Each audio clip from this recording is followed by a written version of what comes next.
Bonjour les enfants. Aujourd'hui, on va faire un peu de lecture sur le cahier d'activité et répondre aux questions de compréhension que je vous ai demandé de faire la semaine dernière. Alors, tout le monde prend son cahier d'activité pour qu'on puisse lire ensemble. Moi, j'ai essayé d'écrire plutôt le texte comme vous venez de voir. Mais je vous demande, s'il vous plaît, de prendre votre cahier d'activité et me suivre sur votre cahier d'activité pour qu'on puisse corriger aussi les questions que vous avez déjà faites. C'est bon? Tout le monde est prêt? On commence? Bien. Une maison inquiétante.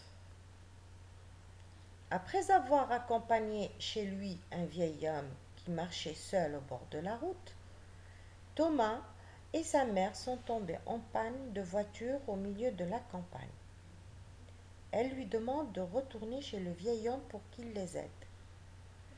Il ne fallut pas longtemps à Thomas pour rejoindre la ferme. Il avait finalement préféré hâter le pas plutôt que de risquer de se retrouver tout seul sur le chemin, perdu en pleine obscurité. Mais, arrivé devant la maison silencieuse, il ne sut pas quoi faire. Il n'osait s'approcher de la porte entr'ouverte. Tout était si sombre, si désert. Et il régnait un tel silence. Pas un cri d'oiseau, pas un aboiement familier. Qui aurait pu dire que cette maison était habitée? Il se décida enfin à appeler. Monsieur, monsieur, puis plus fort. Monsieur, monsieur, et encore plus fort. Y a quelqu'un? Mais personne ne répondit. S'enhardissant, il s'avança et poussa la porte de la maison. Celle-ci ouvrait directement sur une vaste pièce, dans laquelle on ne voyait pas grand-chose, à part que tout était dans un désordre indescriptible. Pire qu'à la maison, se dit Thomas. Il fit 2 pas en hésitant et répéta. Il y a quelqu'un? Même silence. Il frissonna. Ses yeux commençaient à s'habituer à la demi-obscurité. Il distinguait à présent une longue table sur laquelle traînaient les reliefs d'un repas. Dans un coin, la cheminée. Dans l'autre, une énorme armoire qui fit grande impression sur Thomas. Que pouvait-il bien y avoir à l'intérieur?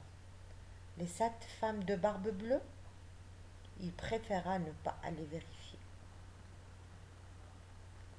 Bien. Voilà les enfants. Je crois que je suis sûre que vous avez déjà lu et relu le texte, que vous avez expliqué le mot que vous n'avez pas compris, et après quoi vous avez répondu aux questions que j'ai demandé de faire. Alors, il s'agit bien d'un récit. D'accord? C'est l'histoire d'un petit garçon qui s'appelle Thomas.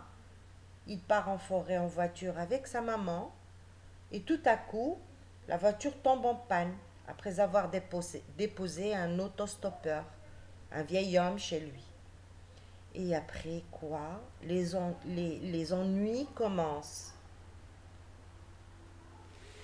La première question. Souligne en bleu le texte. Dans le texte, tous les indices qui te permettent de dire à quel moment de la journée l'action se déroule, puis complète la phrase suivante. Alors, pour écrire un récit, on sait très bien que je dois préciser quand, le moment où se passe l'histoire. Le moment, c'est-à-dire quelle année, par exemple, quel jour, ou alors pendant quelle période de l'année, l'été, l'hiver, et est-ce que c'est le matin, le soir. Dans notre histoire, l'action se déroule la nuit. car il fait sombre dehors. Et je vais souligner la nuit dans mon texte. D'ailleurs, à la fin de la vidéo, j'ai réécrit tout le texte avec les couleurs pour récapituler tout ce qu'on a demandé dans les questions. Donc, quand c'est la nuit, parce qu'il fait sombre dehors. Deuxième question. Entoure les synonymes de hâter le pas parmi les verbes suivants. On nous a donné des choix. Ralentir, se presser, prendre son temps, se dépêcher. Et on nous demande de chercher le synonyme de hâter le pas. Hâter le pas. Hâter. Se hâter, ça veut dire se dépêcher, faire vite, se presser. Et donc, je vais entourer se presser et se dépêcher. D'accord? Troisième question. Pourquoi Thomas préfère-t-il hâter le pas? Pourquoi il veut faire vite? Il a certainement une raison. Il a peur. C'est très bien. Thomas, alors pour répondre à la question, je reprends une phrase correcte. Thomas préfère se dépêcher car il a peur de rester seul sur le chemin désert alors qu'il fait sombre. Quatrième question. Souligne en vert les phrases du texte qui montrent que Thomas est hésitant. Ça veut dire, je souligne les phrases qui montrent que Thomas n'arrive pas à se décider, il hésite. Je vous ai écrit les réponses en vert et je les ai soulignées dans mon texte à la fin de la vidéo. J'ai deux phrases. La première phrase se trouve à la ligne 3 et 4 et la deuxième, c'est la ligne 16. Ce sont deux preuves qui nous montrent que Thomas hésite, il n'arrive pas à se décider. La première, c'est il ne sut quoi faire, il ne sut, c'est le verbe savoir qui est conjugué au passé simple. Il ne sut quoi faire, il n'osait s'approcher de la porte entrouverte. La deuxième phrase, c'est il fit deux pas en hésitant. Ça montre bien qu'il n'arrive pas à se décider.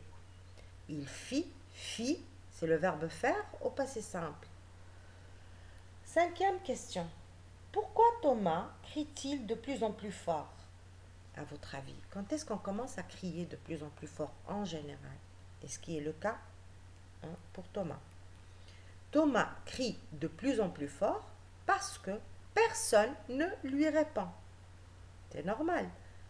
Il essaye d'avoir une réponse. Il cherche quelqu'un dans la maison. Sixième question. Entoure en noir les verbes qui montrent qu'il agit avec courage. Les verbes qui montrent qu'il agit avec courage. Je les souligne en noir, comme c'est demandé dans le texte, vous allez le voir. C'est s'enhardissant et il s'avança. Pourquoi? Parce que malgré qu'il ait peur, il continue à avancer. Il essaye d'ouvrir la porte. Il n'abandonne pas. 7. Que signifie un désordre indescriptible? On a deux choix. On ne peut pas décrire ce qu'il y a dans la pièce car rien n'est rangé. On peut facilement décrire la pièce car tout est bien rangé. Indescriptible. Indescriptible, on a le préfixe un. Et un, in, exprime le contraire. Donc, descriptible, ça veut dire que je décris, je peux le décrire. Et indescriptible, je ne peux pas le décrire. Je retourne au mot désordre. Désordre. Dans le mot désordre, il y a le mot ordre, auquel j'ajoute le préfixe des. Ça exprime aussi le contraire de ordre. désordre indescriptible. Ça veut dire que on ne peut pas décrire ce qu'il y a dans la pièce car rien n'est rangé. Rien n'est rangé. Rien n'est en ordre. D'accord? Je passe à la question numéro 8. Dans la liste suivante, entoure les mots qui sont de la même famille de descriptifs. Alors, on a des choix. Découvrir, décrire, description, décrypter et crisper. Les mots de la même famille, ils ont un sens voisin. Hein? On se rappelle de ça. Donc, descriptif, les mots de la même famille que de descriptif, c'est décrire et description. 9. Il distinguait à présent une longue table. Je cherche un synonyme au verbe distinguer et je le mets dans la phrase. Il distinguait ou alors il apercevait à présent une longue table. Ou alors il discernait à présent une longue table. 10. Je souligne en rouge toutes les phrases qui montrent que Thomas est inquiet. Alors, les phrases qui montrent que Thomas est vraiment inquiet et ce qui fait qu'il hésite à avancer, c'est il frissonna, c'est la ligne 18 que je souligne en rouge, et il préféra ne pas aller vérifier. Il préfère parce qu'il est inquiet, donc il a peur, il préfère ne pas aller vérifier. La question numéro 11. Fais la liste de tout ce qui inquiète Thomas quand il découvre la maison. Ça veut dire que je vais décrire un petit peu comment est la maison. Comment est la maison? C'est ce qui fait que Thomas est inquiet. La maison est silencieuse et déserte. Le désordre y est indescriptible. Personne ne lui répond. Et enfin, il découvre une étrange armoire. C'est étrange. Une armoire qu'il n'arrive pas à ouvrir. Parce qu'il a peur et ça l'inquiète. 12. La question 12 nous demande d'expliquer ou de trouver le synonyme du mot relief dans l'expression les reliefs d'un repas. On sait très bien que les synonymes sont des mots de sens voisin. Selon le contexte, je cherche le synonyme d'un mot selon son contexte. Donc, les reliefs d'un repas. Si je cherche dans le dictionnaire, la première explication que je vais trouver, c'est le relief d'une montagne. Cherchez dans le dictionnaire et vous allez trouver les reliefs d'une montagne. Ce sont des collines grandes. Ce sont les reliefs. Alors, ça c'est le sens propre. Dans mon contexte, c'est un sens figuré. Les reliefs d'un repas. Ce sont les restes d'un repas. C'est selon le contexte, je remplace le mot par son synonyme. Et là, le synonyme, ce sont les restes. Alors, ensuite, on nous a demandé, utilise le mot relief dans une phrase où il aura un autre sens. C'est son sens propre. Les reliefs dans cette chaîne montagneuse sont remarquables. C'est ma phrase. Et je suis sûre que chacun d'entre vous a formé sa propre phrase. D'après toi, pourquoi utilise-t-on ce mot dans cette expression? On utilise ce mot relief car les restes de nourriture, rappelez-vous et faites attention quand vous êtes à table et on a les restes, ça forme des petites collines dans notre assiette. Ça ressemble à des reliefs. C'est pour ça que l'auteur a utiliser ce mot relief, les reliefs d'un repas. Voilà. 13. Entoure le texte qui résume le mieux l'extrait que tu as lu. Bon, avant d'entourer, bien sûr, on a dû lire les 3 textes. A. Le texte A. Thomas arrive dans une maison déserte en plein milieu de la journée. Il découvre qu'on lui a préparé un repas. Il est inquiet car il entend des bruits étranges. Thomas B. Thomas arrive dans une maison déserte. Il fait nuit et il ne voit pas grand-chose.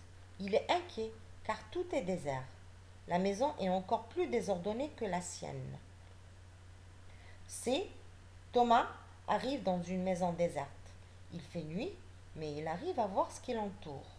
Il n'a pas peur et la maison est moins désordonnée que la sienne. Alors, qu'est-ce que vous avez choisi? Le A, le B ou le C? Moi, j'ai choisi le B. Pourquoi? Parce que Thomas arrive dans une maison déserte, oui. Il fait nuit, on l'a dit. Il ne voit pas grand-chose, c'est bien précisé dans le texte. Il est inquiet, oui. La maison est encore plus désordonnée que la sienne, c'est-à-dire sa maison, oui, c'est vrai. Par contre, dans les 2 autres textes, il y a des contradictions. Dans le texte A, on ne nous a pas dit qu'il entend des bruits étranges. On ne lui a pas préparé un repas.